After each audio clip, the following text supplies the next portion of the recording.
Good afternoon, folks. How is everyone? Thank you for coming by, spending some of your most precious resource, your limited amount of time on the rock with me today. Cider Sunday. We haven't done one in a while. Today we are going to take a look at Austin-Eastciders cherry-lime-cider. How do you like them apples? Don't know how I like them apples because I ain't cracked this can open yet.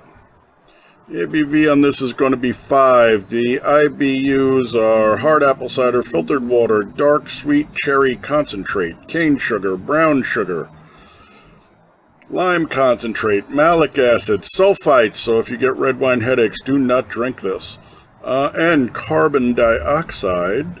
There's the blobbity government warning, and then new camera set up. I have to do everything backwards again. Drives me nuts. I don't know why. It's so much easier shooting on a phone, man. But there's your blurry fact and fiction that they put on the can. Austin-Eastciders, 100%, 1007 Commercial Center Drive, Suite 700, Austin, Texas. Carbonated hard cider. This is a limited release. I'm going to shoot over to their webpage real quick. What do they have going on here?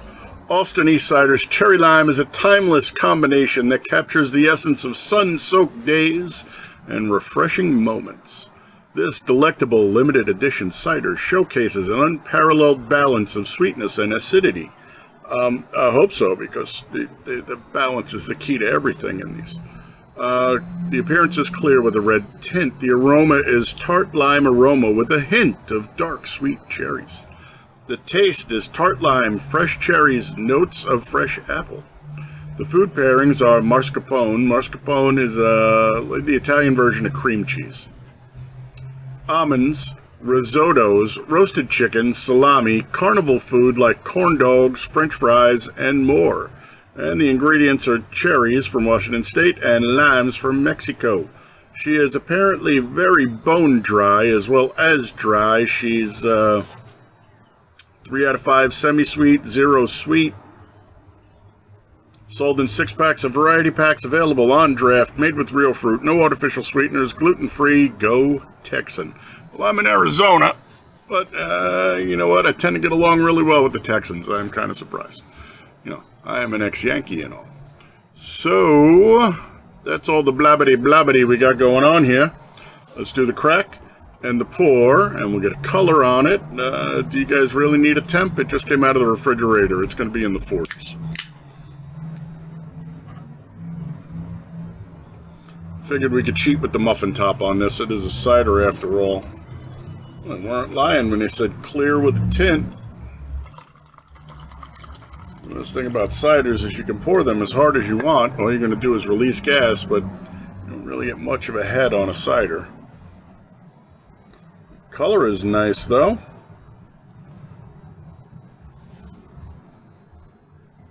I wish I didn't have so many flags up to fuck with my ability to get some color cues. I would say she is she's clear. You can see right through her. She's a little on the dark side. Let's give her an 8. Biding time. Let's get that sniffer up in there, see what we got going on. So right off the bat, you can smell how dry and tart she's going to be. This is pretty acidic would be my guess. I don't have a...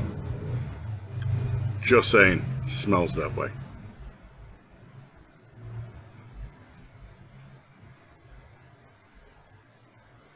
Nice. Now I'm not getting hammered by limes or cherries. Really, it's more of that apple cider smell than anything else. Probably don't want to snort your apple cider vinegar. I mean, I do it for you guys because, you know. No. And, you know, with a nose this broad and flat, you'd think it wouldn't wind up in my drink, but you'd be wrong.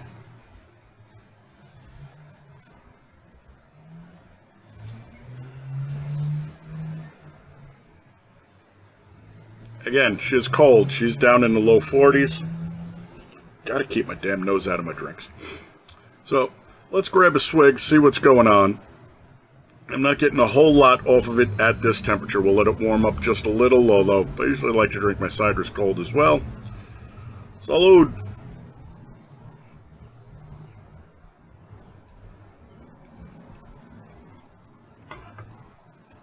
It's nice.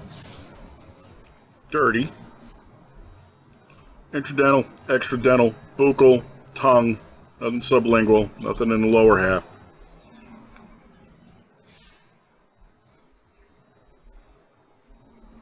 They balance the cherry and the lime in this really, really well. At least at this temperature, from what I can taste. Very well done. You're not getting hammered by either. Instead, what you're winding up with is sort of a melange between the two, so that they've come together to form a. I don't know if I would go so far with. Well, it is kind of unique because it's got apple on the back end. After it passes through, you wind up with the apple on the back end. But the cherry lime are locked together in one flavor, which is nice.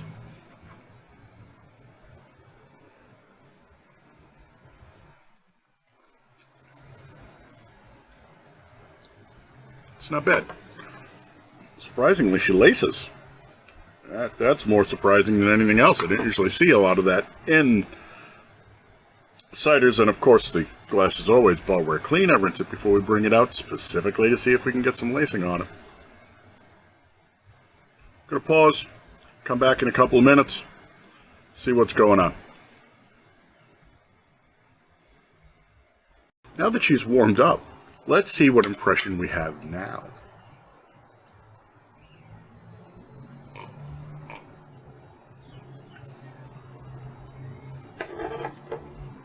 So the flavor profile has shifted. Originally, in the colder temperature, when she was down in the 40s, she came in as a very tight union of cherry and lime together. So there was no distinct separation between the two. You got cherry lime, which is quite all right. Cherry lime rickeys are absolutely delicious. If you can ever find one, I think Sonic might still make them. Cherry lime rickeys were the shit.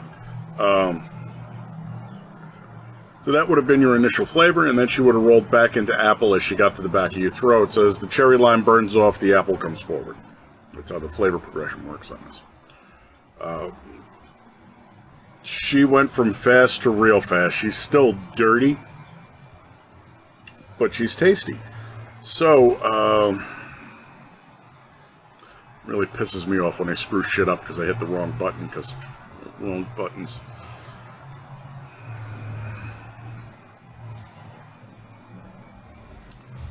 Would I drink this again? Sure. Would I buy this again? Probably not. We've been over this before. Ciders are my fallback if I wind up in a bar that doesn't have anything acceptable. All I have is like race car beer or tranny fluid. Then I look to go to the ciders. This is a good cider, and it is available on tap. The problem is, not a whole lot of people out here are going to carry cider on tap. There's a beer place that I go to. Amazing selection, and a lot of times, they have like 58 taps, I think. A lot of times, they'll have a couple of ciders on tap, and I'll grab them for the kid when I'm heading over to his house. He gave me this. I like it. It's actually better a little warmer, which is kind of surprising, because usually I like to drink ciders cold. So he gave me this, and then he gave me one that we'll follow this up with, which is a Ace High, or an Imperial, 8% pineapple cider. And Ace High does a really, really nice job with their... Ace does a really nice job with their stuff. And the High is because it's 8% instead of 5, so it's like an Imperial. Is she good for the style? Yes. Interesting flavor profile? Yes. The flavor itself is very good. The shift from the cherry lime rickey into the apple, okay, that's fine. So we're gonna give her, would I drink it again? Sure. Would I buy it again? No. Would I like to try it on tap? Of course. If you ended this to me out of the cooler, I'd say thank you. Good for the style. Interesting flavor progression. Well balanced, well made. 4.75. We'll give this a 4.75.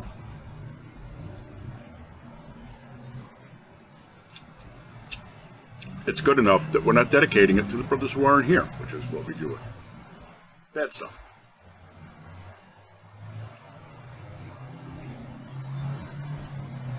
Yeah, it's starting to get way out of temp. We're probably 80, 82 today, so it warms up fast.